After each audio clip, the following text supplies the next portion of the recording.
Caught her eye in bed. My 5-year brutal revenge plan unveiled.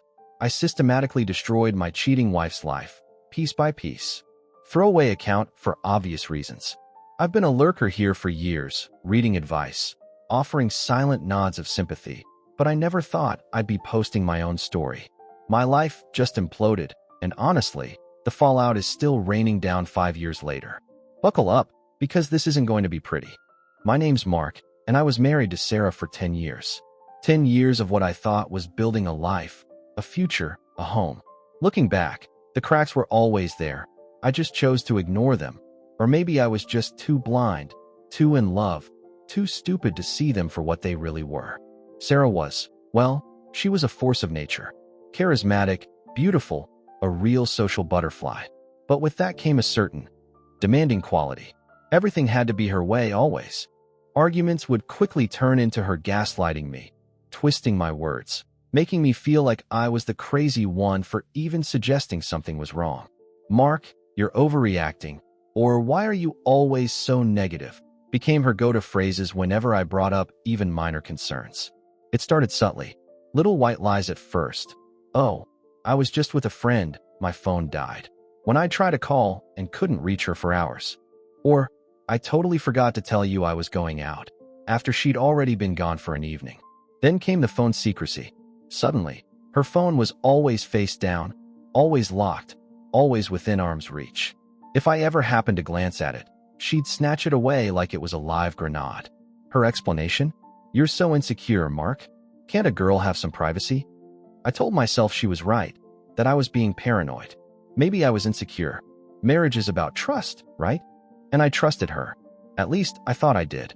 The trust, it turned out, was a one-way street she'd paved straight to hell for me.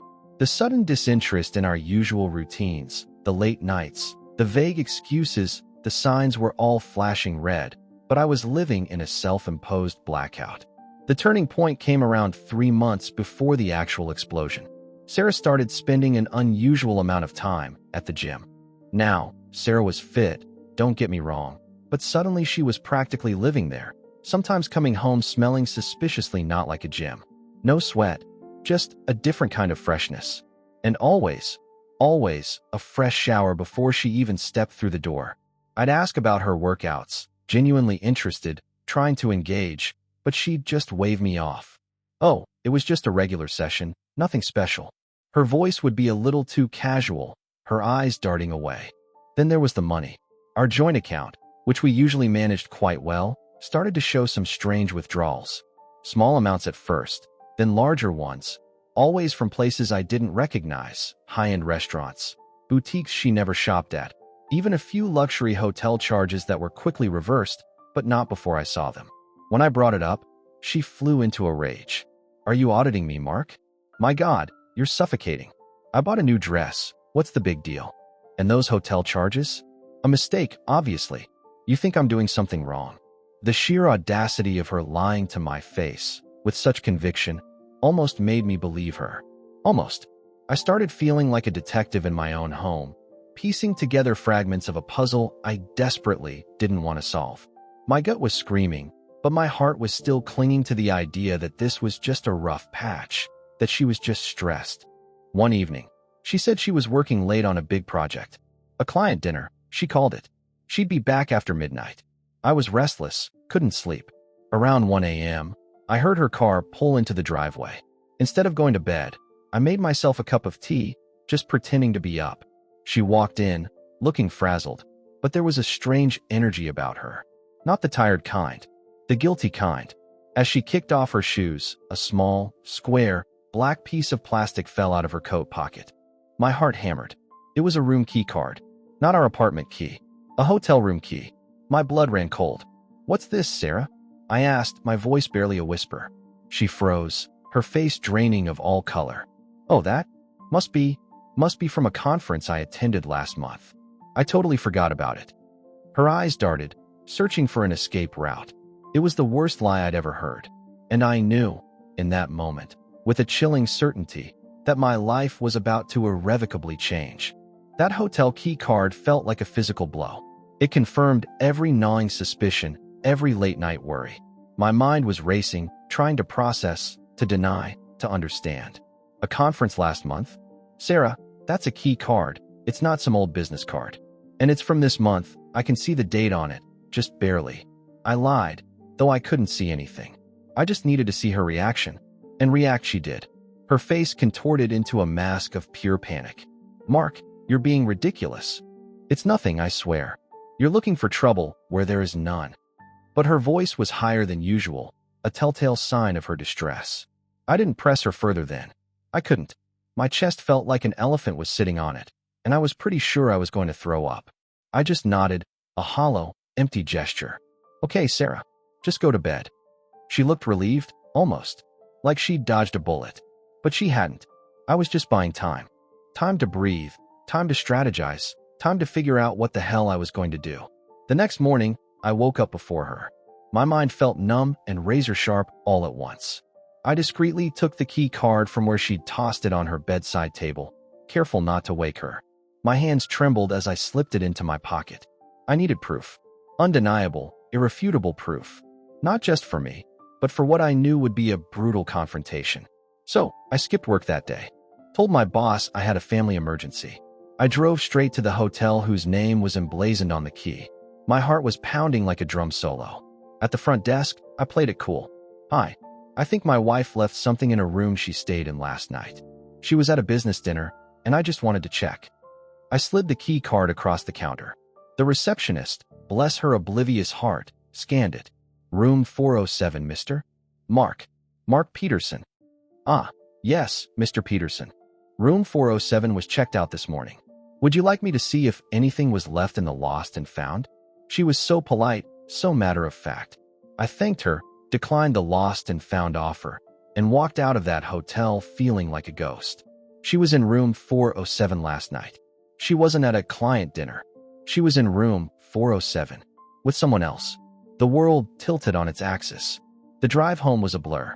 I remember gripping the steering wheel so tight my knuckles were white. The image of room 407, the casual confirmation from the receptionist, played on a loop in my head. It wasn't just a suspicion anymore. It was a cold, hard fact. She had been there, with someone. The anger was a slow burn at first, a simmering rage that quickly escalated into a roaring inferno. How dare she? How dare she lie to me? To us, to everything we had built. I walked into our apartment, and the silence was deafening. Sarah was still at work, oblivious. I needed to see her face when I confronted her. I needed to watch her lies crumble. But I also needed to be calm, to be collected, to not let my emotions overpower me. This wasn't just about yelling. This was about justice. While I waited for her to come home, I went through her phone. I know, invade her privacy, blah, blah, blah. But at this point, all bets were off. The phone, once her most guarded possession, yielded its secrets quickly.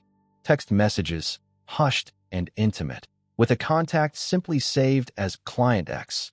But the messages were anything but professional. Pet names, plans for their next meeting, explicit details about their encounters. My stomach lurched. It wasn't just a one-off. This was an ongoing affair. My vision blurred with tears of pure, unadulterated fury. The betrayal was deeper, more calculated than I could have ever imagined. She came home around 6 p.m., cheerful, oblivious. Hey honey, long day. What's for dinner? She chirped, heading straight for the kitchen. I stood in the living room, the phone clutched in my hand, feeling like an avenging angel. Sarah, I said, my voice dangerously low. She turned, a smile still plastered on her face, but it faltered when she saw my expression. What's wrong, Mark? You look like you've seen a ghost. I found your ghost, Sarah, I replied, holding up her phone, open to the incriminating messages. Her eyes widened, fear flashing in them. Her face, usually so composed, crumpled. The mask was off. The game was over. She was caught, and I was ready to unleash 5 years of pin-up anger and hurt.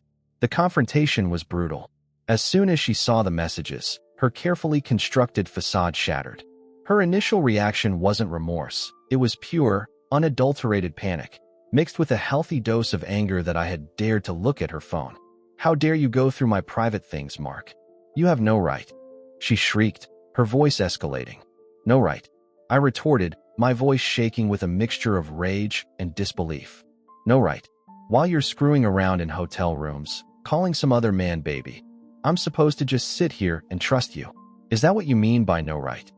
She started to cry, but they weren't tears of sorrow or regret. They were tears of a cornered animal. It's not what you think, Mark.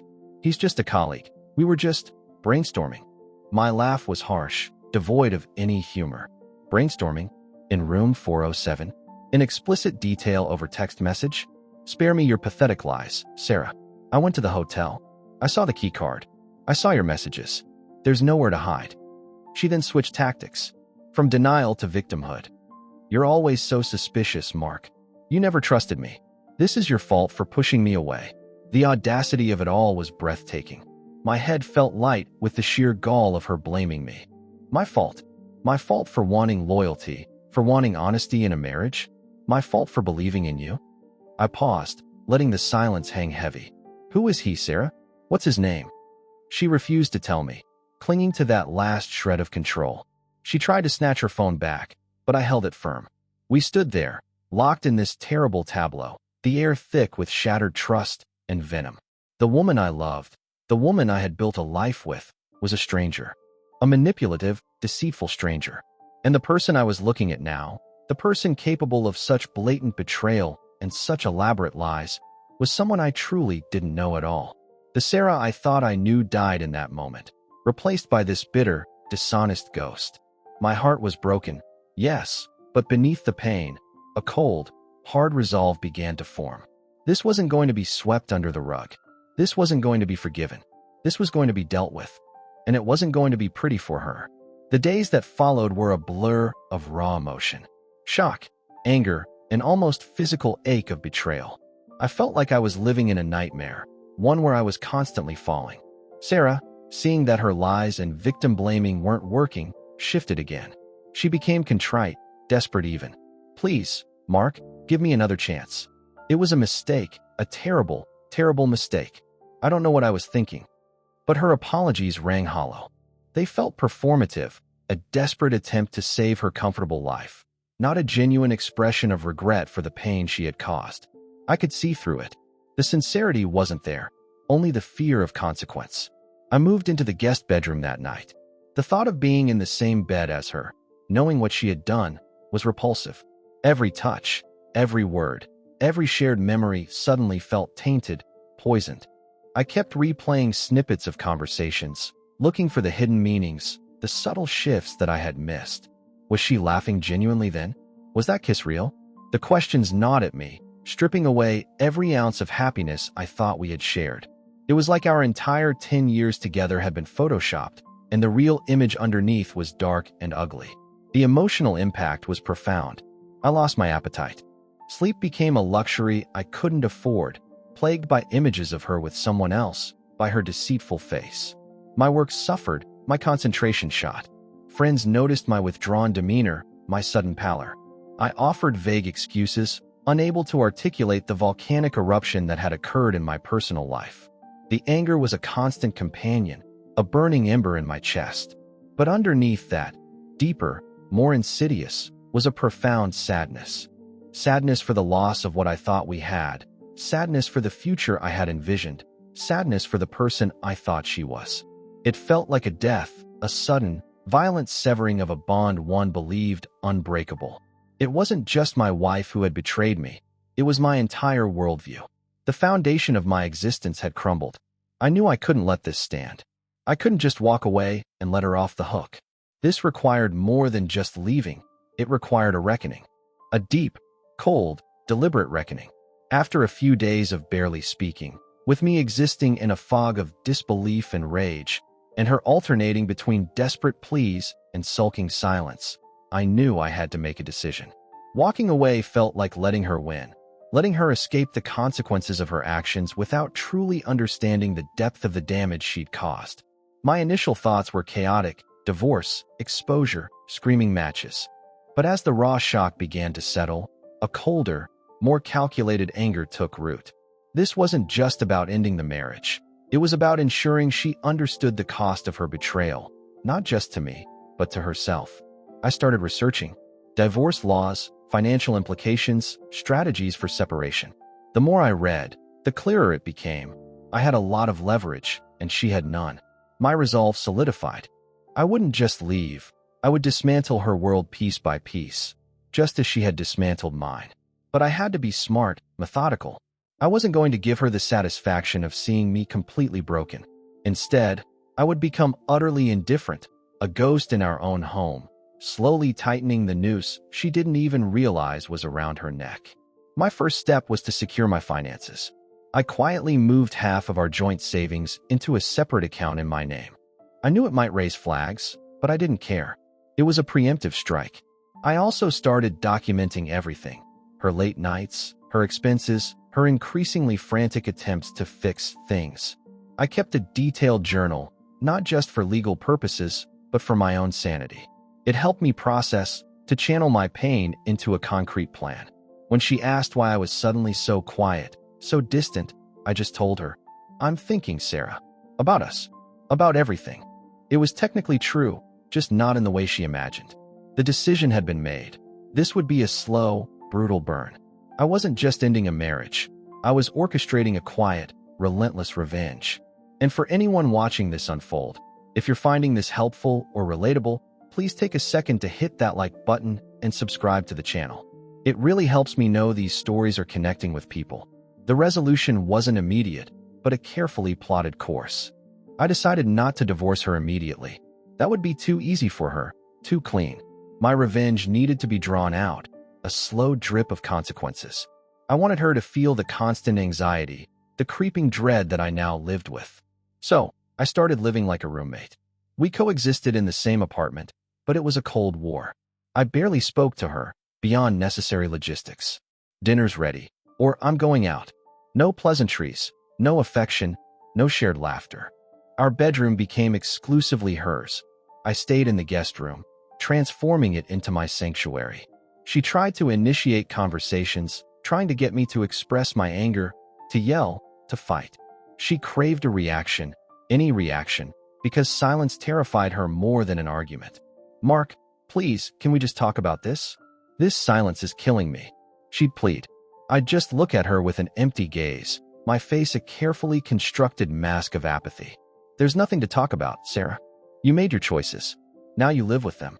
My words were clipped, devoid of emotion, and they hit her harder than any shouting match ever could. I started making subtle changes to our shared life. I took over managing all the bills, meticulously tracking every penny. When she asked for money for her usual shopping sprees, I'd give her a very precise, limited amount, asking for receipts. "We need to be more financially responsible, Sarah," I'd say, knowing full well she wasn't used to accountability. Her irritation would slowly mount. The small freedoms she took for granted were being systematically stripped away. I also started spending more time out of the house, but not in a way that suggested I was out with someone else. I'd pick up new hobbies, join a gym, the irony wasn't lost on me, meet friends, always making sure she knew I was doing my thing. Without her, I was building a new life, completely separate from her, while still physically occupying the same space. It was a psychological war, and I was determined to win. Every day was a step in showing her the slow, painful dissolution of the life she'd taken for granted. And I knew, deep down, that she was starting to feel the walls closing in, bit by agonizing bit. My campaign of quiet torment continued. Sarah, accustomed to being the center of attention and control, began to unravel under the sustained indifference. Her attempts to provoke a reaction grew more desperate.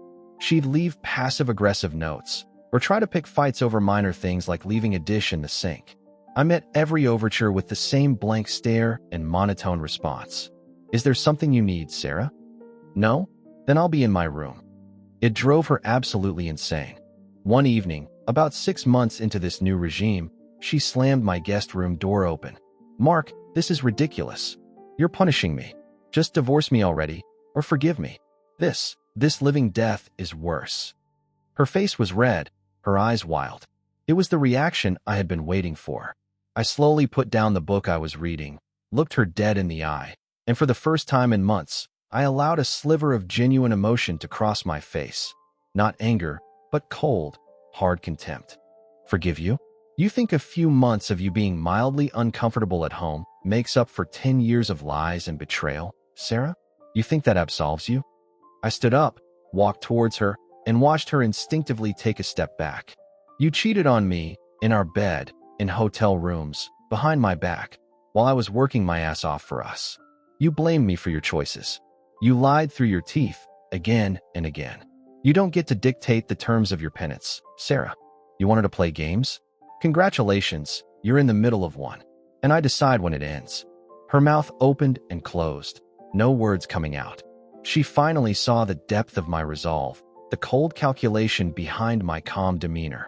It wasn't just anger anymore. It was a settled, deep-seated conviction that she deserved to experience a fraction of the pain she had inflicted. The power dynamic had completely shifted. She was no longer the one in control, lying her way out of trouble. She was now the one suffering the consequences, and I was holding all the cards. And believe me, I intended to play every single one. The change in Sarah after that confrontation was palpable. The desperation gave way to a simmering resentment, but also a grudging acceptance of her new reality. She stopped trying to reconcile and started trying to salvage her own dignity, whatever little was left. She began spending even more time out of the house, though this time she wasn't secretive. It was almost defiant, as if to say, if you won't give me attention, someone else will. I didn't care. In fact, it suited my purposes perfectly. The less she was around, the less I had to interact with her, and the more I could quietly prepare for the next phase. My focus shifted to isolating her from the social circles she cherished. Sarah was incredibly image-conscious. Her reputation, her appearance, her perceived success, these were paramount to her. She had a tight-knit group of friends, mostly mutual acquaintances, who had always seen her as the vivacious, charming one. I never explicitly told anyone what she did, but I started dropping subtle hints. Sarah's been under a lot of stress lately, working really long hours. I'd say with a sympathetic side to a mutual friend. Or, it's tough when you feel like you're carrying all the emotional weight in a relationship. Then, I started casually mentioning her client X without explicitly linking it to the affair. Yeah, Sarah's still super busy with client X, always on the phone with him, even late at night. The seeds of doubt were planted. People talk. And when the gossip started circulating, it wasn't me spreading it directly, but it was certainly my meticulously placed breadcrumbs leading the way. Her friends began to look at her differently. The knowing glances, the hushed conversations that stopped when she entered the room. She felt it, I could tell. Her perfectly curated social life, a significant part of her identity, was slowly starting to fray at the edges. The queen of appearances was finding her court whispering behind her back. It was a beautiful, terrible thing to watch. My patience was truly paying off. As the whispers started to circulate, Sarah became increasingly agitated. Her phone, once her weapon of secrecy, now seemed to be a source of anxiety. She'd get fewer calls, fewer invites. Her forced cheerfulness around others started to look exactly like that, forced. The social exclusion, even if subtle, was a fresh wound for her ego.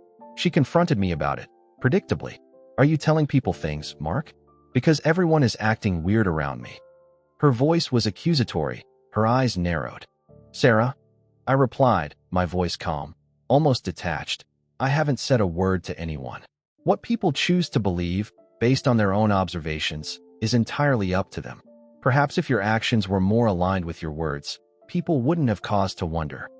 I knew that stung. She had always relied on her charm and narrative control to dictate how others perceived her. Now, she was losing that control, and it was driving her mad.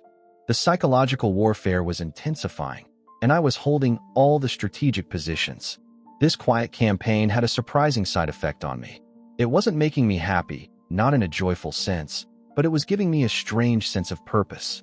The overwhelming feeling of powerlessness that had consumed me after the discovery slowly began to recede, replaced by a cold, calculating determination. My revenge wasn't born of fleeting rage, but a deep-seated conviction that justice, however unconventional, needed to be served. I was meticulous, planning each move like a chess grandmaster. Every action, every carefully chosen word, was designed to peel back another layer of her perfect life. It wasn't about vengeance in the heat of the moment. It was about the slow, agonizing dismantling of everything she held dear, her reputation, her social standing, her comfortable existence. And it was working. She was visibly shrinking, her usual bravado replaced by a brittle defensiveness. The fear in her eyes was becoming more pronounced, and in that, I found a grim satisfaction.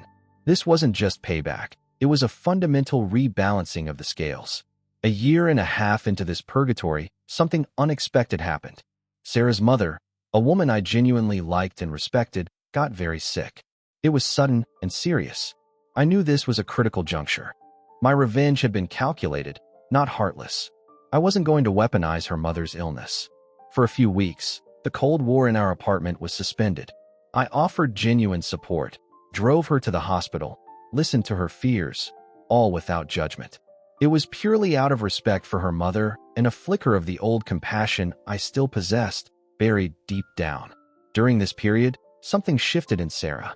Stripped of her usual defenses and preoccupied with her mother's fragile health, she let her guard down. One night, after a particularly harrowing day at the hospital, she broke down in front of me. Real tears this time, not the performative kind. "Mark," she sobbed, "I ruined everything. My mother, she might not make it. And I don't have anyone." She looked utterly broken. It was the first time I had seen genuine vulnerability from her since before the affair. For a moment, I almost wavered. The old Mark, the one who loved her, wanted to comfort her, to tell her everything would be okay. But the new Mark, the one forged in betrayal, held firm. I knelt beside her, placed a hand on her shoulder, a purely platonic gesture. "You made your bed, Sarah," I said, my voice soft but firm. "And you have to lie in it. This situation with your mother is terrible, and I am genuinely sorry for that. But your choices had consequences long before this. You pushed everyone away with your lies and your actions. That's not on me." Her mother's illness was a turning point. It highlighted just how isolated Sarah had become, not just from me, but from genuine human connection. The casual friends who had flocked to her in better times were now distant, wary of the drama she carried. She saw, perhaps for the first time, the true cost of her deceit. It wasn't just my pain she had to contend with. It was the gaping hole she had created in her own life. And as she clung to me in that moment of despair, I knew my long game was working. She was finally starting to feel the full weight of her actions, not just intellectually, but deep in her soul. And if you're finding this story resonates with you, and you want to follow the rest of this journey, make sure to hit that like button and subscribe to my channel. It helps me to keep sharing. Sarah's mother eventually recovered, thankfully, though it was a long and arduous process. But the vulnerability Sarah had displayed during that period, the glimpse of a truly broken woman, stayed with me. It didn't make me forgive her, but it did make me realize that my goal was not to utterly destroy her, but to ensure she understood the gravity of her actions. My revenge had to serve a purpose beyond mere retribution. It had to be a lesson learned, a catalyst for real change, or at least a stark understanding of consequences. Almost 3 years had passed since the discovery. 3 years of living in a ghost marriage, with her slowly losing her social standing, her financial independence, and her sense of control. I had achieved much of what I set out to do. She was no longer the confident, manipulative woman who had lied to my face. She was a shadow of her former self, constantly looking over her shoulder, isolated and insecure. The psychological toll on her was immense, exactly as I had intended. One evening, after she'd returned from visiting her mother, she found me in the living room. She looked tired, defeated. "Mark," she began, her voice barely a whisper, I think it's time. I'll sign whatever you want. I can't do this anymore." The words, which I had longed to hear for so long, now felt almost anticlimactic. The battle was over. The war was won. I looked at her, really looked at her, and saw a woman who had finally been broken by her own choices. There was no triumph in my heart, just a weary sense of closure. "Okay, Sarah," I said, my voice flat. "I'll call my lawyer tomorrow. It's time." The decision had been made, formally this time. The long, drawn-out revenge was reaching its conclusion, not with a bang, but with a quiet, exhausted whimper. The next phase would be the legal untangling, the official end to what had become a perverse, twisted form of justice. The divorce proceedings were surprisingly swift, mostly because Sarah offered no resistance. She was too worn down to fight, too defeated to argue over assets. She signed everything my lawyer put in front of her, agreed to a settlement that was fair but certainly not generous, and walked away with a fraction of what she might have contested had she had any fight left in her. I kept the apartment, the bulk of the savings, and a quiet satisfaction that I had navigated the treacherous waters of her betrayal and emerged, not unscathed, but stronger. The day the divorce was finalized, it felt less like a celebration and more like the lifting of a crushing weight. 5 years of anger, sorrow, and meticulous planning had finally culminated. I expected a rush of triumph, but instead, there was just an overwhelming sense of emptiness. The revenge had served its purpose. It had allowed me to process my pain, to regain control, to ensure she faced consequences. But it hadn't made me whole. It had consumed a significant portion of my life, my emotional energy, and a piece of my soul. I never saw Sarah again after the final court appearance. She moved out of the city, and I heard snippets through mutual acquaintances that she was living a much quieter, more humble life. There were no more flashy social events, no more extravagant purchases. The client X eventually faded from the picture too. It turned out he was just another married man looking for a thrill, and once Sarah's life imploded, he quickly moved on. She was left to pick up the pieces, alone, just as I had been after her betrayal. The poetic justice wasn't lost on me. I had orchestrated a brutal 5-year revenge, and in the end, she paid the price not just to me, but to herself and her own future. And that, I realized, was the truest form of victory. Looking back on those 5 years, it's a strange mix of emotions. There's no denying the satisfaction I felt in seeing Sarah confront the wreckage of her own making. The revenge was brutal, methodical, and precisely what I felt she deserved for the sheer audacity of her deceit and the way she tried to gaslight me. I needed to feel like I had agency, that I wasn't just a powerless victim, and I achieved that. I took back control, I navigated the emotional landscape, and I ensured her consequences were severe and prolonged. However, the journey wasn't without its own cost. The constant anger, the meticulous plotting, the deliberate emotional detachment, it all left scars. For a long time, I struggled with trust, not just with romantic partners, but with friends, with colleagues. Every kind word felt suspect. Every smile held a hidden agenda. It took years of therapy, of actively working on myself, to dismantle that wall I had built around my heart. I realized that while my revenge had stripped her bare, it had also calcified parts of me. What I learned, fundamentally, is that betrayal changes you, sometimes irrevocably. You can choose to let it destroy you, or you can choose to reshape yourself. I chose the latter, albeit through a very dark path. My advice to anyone going through something similar is this: protect yourself, absolutely. Get the proof, secure your finances, understand your legal rights. Don't let them gaslight you into thinking you're the crazy one. But also, be mindful of the cost of prolonged revenge. It can consume you, turn you into someone you don't recognize. Find a balance between seeking justice and preserving your own peace. My revenge was necessary for my healing at the time, but it wasn't a sustainable way to live. The goal should always be to rebuild your life, not just to demolish theirs. And that, I believe, is the ultimate resolution.